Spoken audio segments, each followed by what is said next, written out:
بسم اللہ الرحمن الرحیم۔ السلام علیکم۔ آج میں آپ کو بہت ہی اچھے ٹپس بتانے لگی ہوں جو بہت ہی فائدہ مند ہیں، یہ میں نے خود آزمائے ہوئے ہیں، یہ 100% ٹھیک ہے۔ نمبر 1، کھانا کھانے کے بعد نہانے سے فالج کا اٹیک ہونے کا خطرہ ہوتا ہے۔ نمبر 2، اگر دودھ پینے کے فوراً بعد ٹھنڈا پانی پینے سے کھانسی ہو جاتی ہے۔ مسلسل اور بہت زیادہ پیاز کھانے سے چہرے پر چھائیں پڑ جاتی ہیں۔ جو عورتیں سردیوں میں تر کریم استعمال نہیں کرتی، ان کے چہرے پر بہت جلدی چھائیں پڑ جاتی ہیں۔ رات کے وقت اگر نیند نہ آتی ہو تو پاؤں کے تلووں پر مالش کریں، جلدی نیند آ جائے گی۔ کمرے میں اگر نیلے رنگ کا بلب روشن کر لیا جائے تو مچھر بھاگ جاتی ہیں۔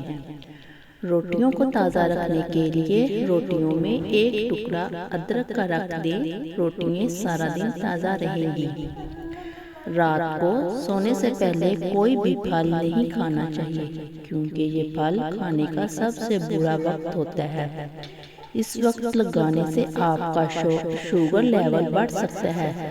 اگر آپ پھول صبح کے دن آغاز میں کھاتے ہیں تو آپ سارا دن فریش اور ایکٹیو رہیں گے۔ مچھلی کے اوپر دودھ پینے سے برس کی بیماری ہو جاتی ہے اور چہروں پر داغ دھبے نمایاں ہو جاتے ہیں۔ انجیر کو اگر گرم پانی میں بھگو کر کھانے سے قبض کا خاتمہ ہوتا ہے۔ کھانسی نزلہ زکام کے مریض کو انار نہیں کھانے چاہیے۔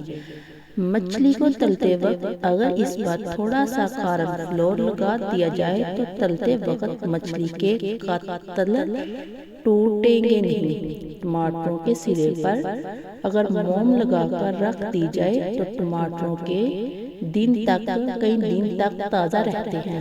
آلو اور پیاز اکٹھے رکھنے سے جلدی خراب ہو جاتے ہیں۔ اگر آپ آلو اور پیاز کو زیادہ دن تک محفوظ رکھنا چاہتے ہیں تو آلو کو علیحدہ اور پیاز کو علیحدہ رکھیں۔